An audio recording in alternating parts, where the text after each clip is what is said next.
우리 밥상에서 아주 친숙하게 만나는 나물이 있죠. 바로 도라지입니다. 그런데 말이죠. 이 도라지가 사실은 아주 오랜 시간 우리 조상들의 숨기를 돌보아온 귀한 약재였다는 거 혹시 알고 계셨나요? 오늘은 이렇게 음식과 약, 참 다른 두 얼굴을 가진 식물에 얽힌 이야기를 한번 차분하게 풀어가 볼까 합니다.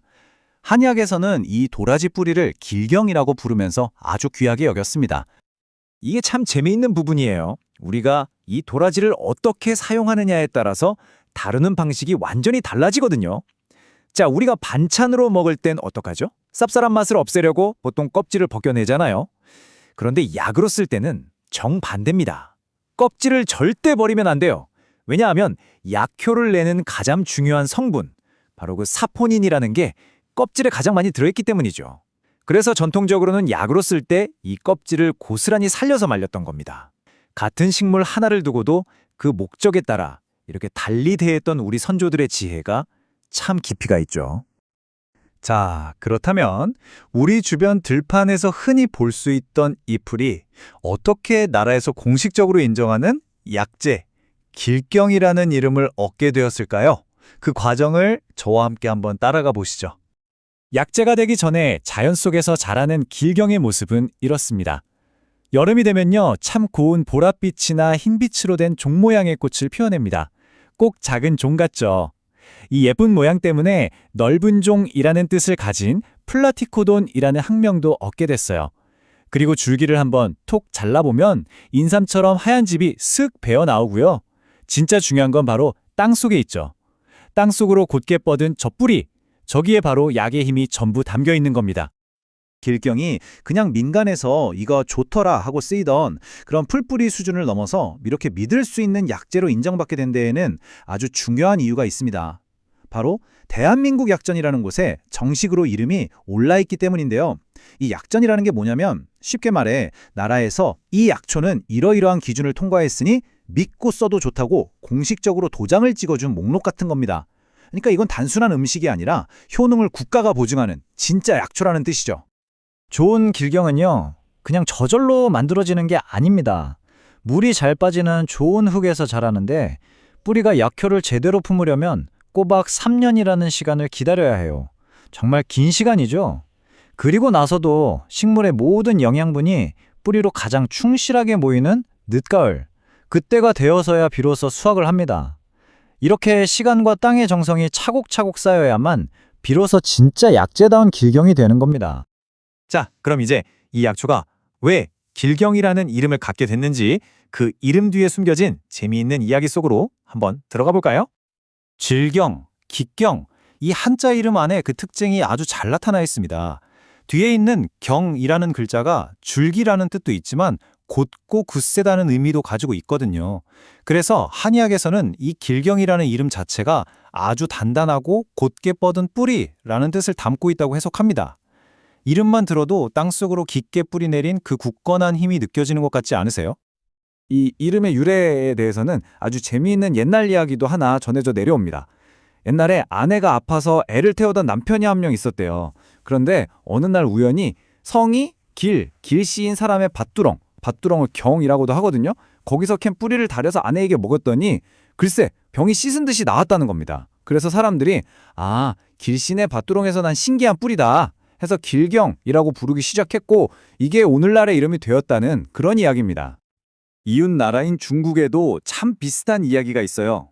상풍이라는 아주 효심 깊은 여인이 있었는데 마을에 기침병이 크게 돌자 이걸 고치려고 신령님께 빌어서 약초 뿌리를 하나 받았다고 해요.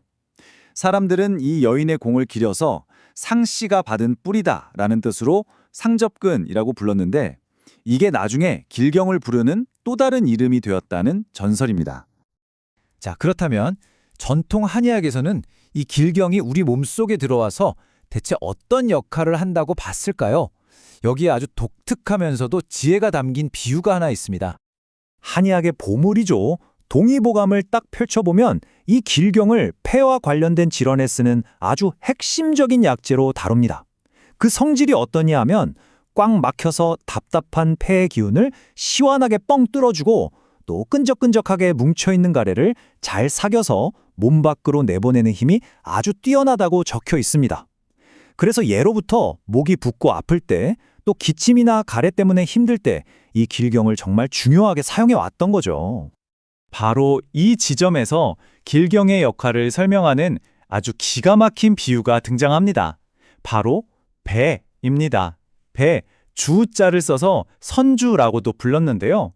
이게 무슨 뜻이냐면 한의학에서는 길경이 다른 약재들의 기운을 자기 몸에 딱 싣고 마치 배처럼 우리 몸의 위쪽, 그러니까 가슴이나 목, 머리 쪽으로 약 기운을 실어 나르는 역할을 한다고 봤습니다. 다른 약들이 필요한 곳에 가서 제대로 힘을 쓸 수 있도록 이끌어주는 길잡이, 또 운반선 같은 역할을 하는 거죠. 정말 많은 처방에 이 길경이 거의 빠지지 않고 들어가는 이유가 바로 여기에 있습니다. 자, 그렇다면 수백 년 동안 이어져 온 우리 선조들의 이런 지혜를 현대과학은 과연 어떻게 설명하고 있을까요? 그 둘 사이의 연결고리를 한번 찾아보겠습니다. 아마 용각산이라는 기침약은 많은 분들이 아실 겁니다. 바로 그 약의 가장 중요한 성분이 이 길경입니다. 사실 이렇게 공식적인 약으로 나오기 훨씬 전부터요. 우리 민간에서는 목이 칼칼하거나 감기 기운이 좀 있다 싶으면 이 길경을 배나 꿀하고 같이 넣고 푹 달여서 차처럼 마셨습니다. 목을 보호하는 생활 속의 지혜였던 거죠.